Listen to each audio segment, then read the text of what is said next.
How does she get me so good every freaking time? Come with me to read a book in one day. Today we're reading Freida McFadden's new book, The Intruder. This comes out on the 7th of October, and I was lucky enough to get an arc of this week, so you already know we have to read this immediately, so let's get into it. I got right to reading, and I pretty much read this book straight through. I did a how many pages I can read in 1 hour challenge and read through over half the book during that time. After the hour was up, I brought Onyx inside and he came and cuddled on my lap, and look at him on this windowsill, how adorable.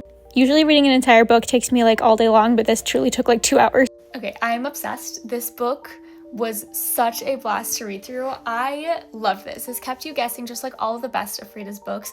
But something that I found unique about this is that you don't really know much of what's going to happen in this book until the end. You're really getting to know these two characters who their worlds are colliding, and you don't really know how everything's going to work together. You're getting backstory from one character and present day from the other, and it leaves you guessing until pretty close to the end. I honestly didn't even know where this book was headed, but it was done in the most fun way. I would say the main plot twist, I literally jaw dropped. I'll put in a little clip here.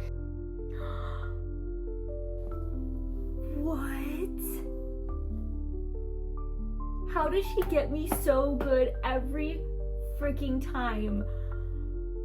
It's something that crossed my mind on chapter 2 and then immediately went out of my mind because I was like, there's no way, that can't be it.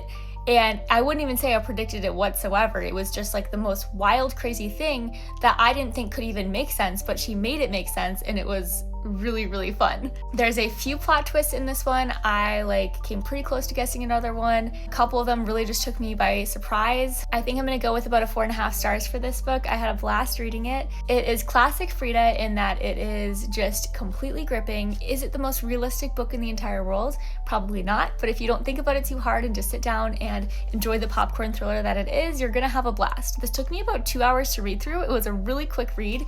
The margins are pretty big on this one, and the chapters are so short, just like all of her books, so you really just fly through this one. So the perfect book, if you're in a reading slump, pick this one up. You're gonna eat up every single page and fly through the entire book like I did. So yeah, I'm thinking around 4.5 stars. It's definitely up there in her books. I need to do an updated ranking because I have read every single one of her books. This one's definitely in the top half for me. Such a fun one, and one that I'm going to be thinking about for a while. There's still some things that I'm thinking back throughout the book, and I'm probably going to start flipping through it again because I'm I know that makes sense, but how did she pull that off? So definitely keep your eye out for this when it comes out on the 7th, and thank you so much to Poison Pen Press for sending me this arc. I was so excited to get my hands on this and have the opportunity to read this early.